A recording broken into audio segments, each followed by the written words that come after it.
आम चैनल को आपण मानक पुणी थे स्वागत।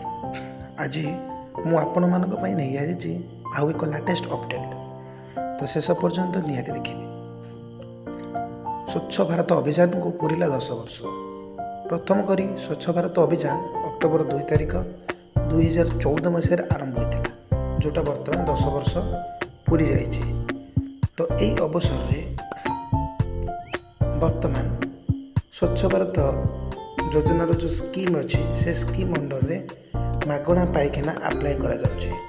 तो जार आगु अर्थराशि मिलूला 12,000 टंका, ता वृद्धि कर बर्तमान 20,000 टंका ही मिलूँ।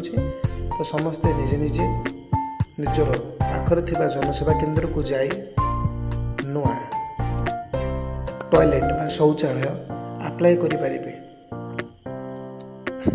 एथिपई आपनको 20,000 टंका मिलिबो आ बहुत शीघ्र मिलबार संभावना अछि।